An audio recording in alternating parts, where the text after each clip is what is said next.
Hi and welcome to today's video in the Study on a Feast Daily with series. Today we'll be talking about the new TOEFL IBT. As you're probably aware, the TOEFL IBT has changed somewhat in July 2023. Today's video will explore the format and also have a look at the questions inside TOEFL IBT. Today's video will explore the format of the new IBT and also have a look at the questions.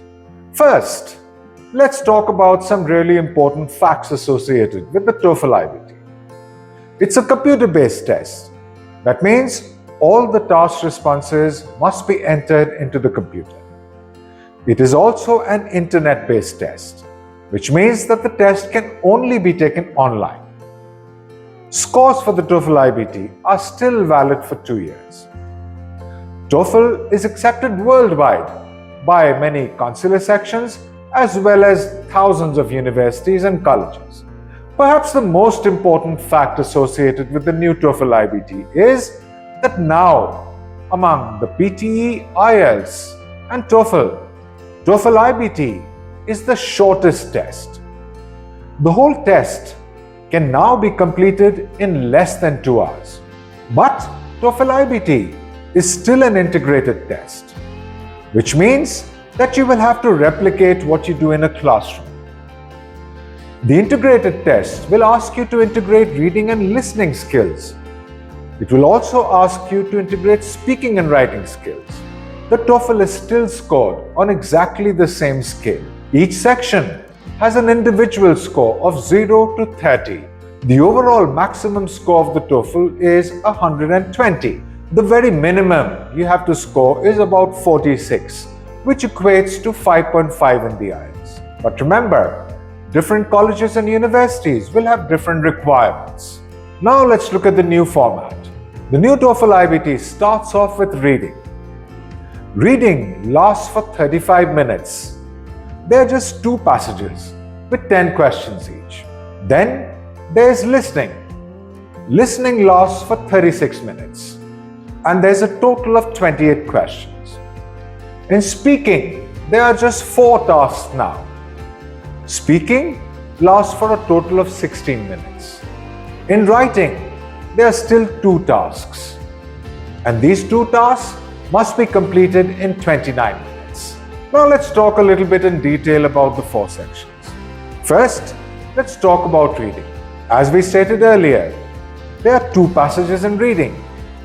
These are pretty long passages, on an average, about 700 words each. Each passage will have 10 questions from it. Now, what are the questions all about? Some questions are based on factual information. They test your ability to understand facts as they are stated in the passage. Then, there are also negative factual information questions. These questions ask you what is not true or not mentioned in the passage.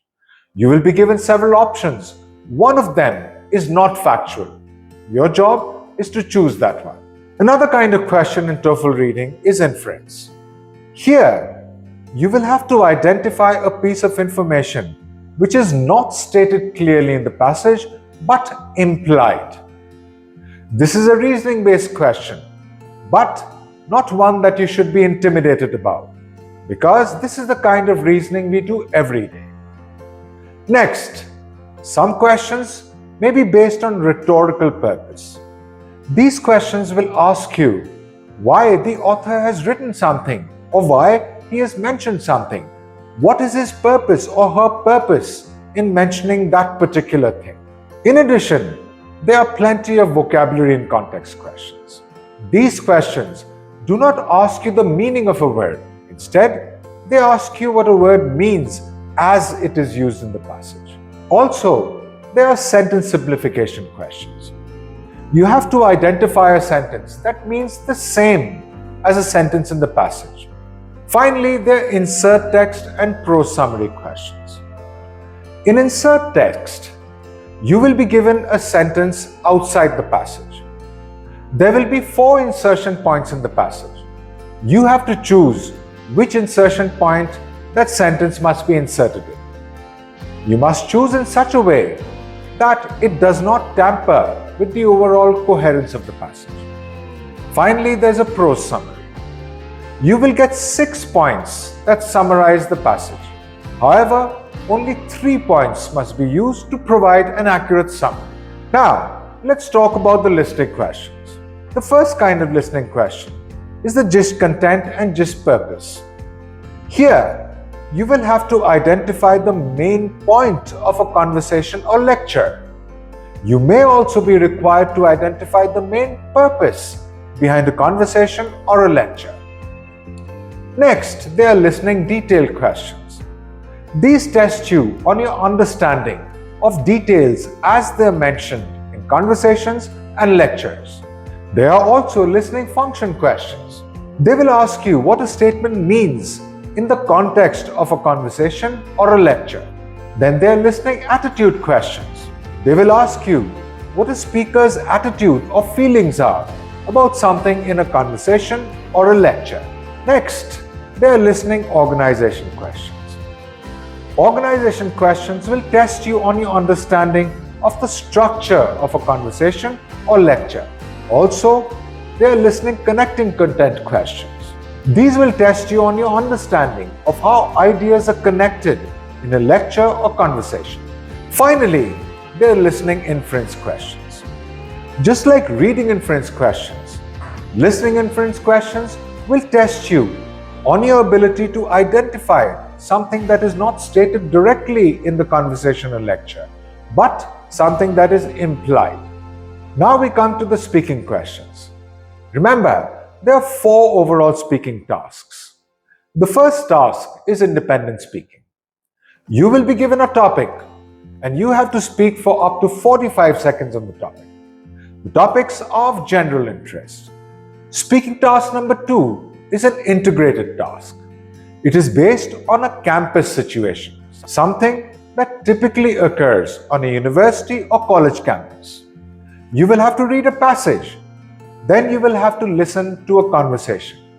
And then you will have to integrate information from both sources and speak for 60 seconds. Question 3 and 4 are also integrated, but these are focused on academic courses.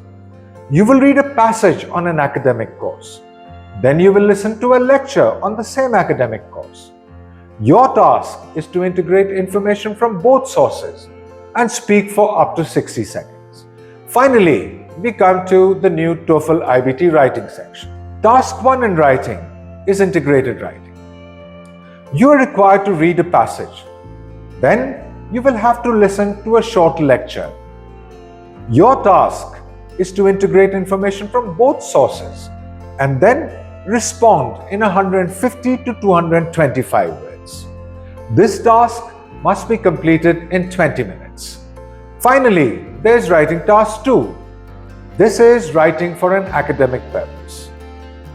In this task, you will read an online discussion, usually between a teacher and several students, on a particular issue occurring in classes or the university. Then you have 10 minutes to contribute to the discussion with your own point of view. Thanks for watching this video. For more videos about the TOEFL, also the IELTS, PTE, SAT, GRE and GMAT, like, share and subscribe. For more information about the TOEFL and also other test prep courses like the IELTS, PTE, SAT, GRE and GMAT, and also videos about study abroad, like, share and subscribe. To connect for your TOEFL plans or your plans to study abroad, just reach out to us on studyunifees.io. Till then, all the very best and take care.